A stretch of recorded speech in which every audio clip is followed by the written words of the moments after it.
I left the channel that people currently know me for, and I started working on another channel called All Our Questions, which is still on YouTube. And on that particular channel, that's where I really caught the bug for YouTube. So any content creator that's listening to this, there's that time in your journey where you're like, yeah, this is it. I'm all in. That channel was that moment for me because I was being mentored by somebody that knew what they were doing. So that helped me get results, quickly, because all this stuff is just a process. But that helped me get results quickly.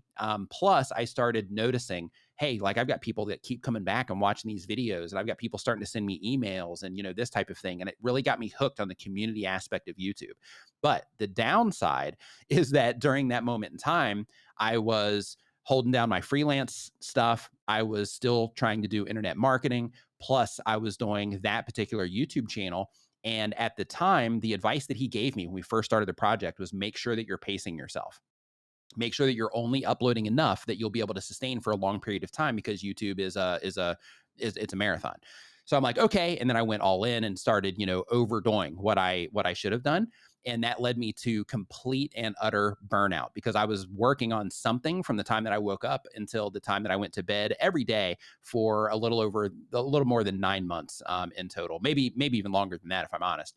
But when I, went through that burnout period, I knew that I wanted to do YouTube, but I didn't know exactly what I wanted to do yet still. But I just knew that I couldn't do it on that channel because it's educational content where I had to research a bunch of, content, and I had to research like Wikipedia and scour the internet looking for just interesting information about things, and then compress it down into bite-sized information that would make really good videos. And then the editing on those were a lot more intense. Any content creator watching this, you guys get it. But that entire process just took a really long time to make it. And I didn't follow the advice of pacing myself and all of that. And that caused me to get to a point to where I just couldn't sustain it mentally. I just couldn't mentally, energy, just the whole thing. I just couldn't do it. So I said, I'm hooked on it. I want to do this. This is something that I want to figure out, but I can't do it on this channel. So I'm going to go back to my other channel, which is the channel that people know me for now.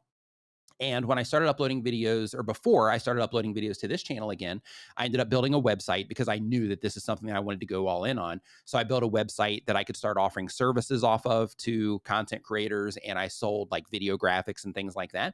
And I started making videos about it and just kind of networking and, generating the business for that.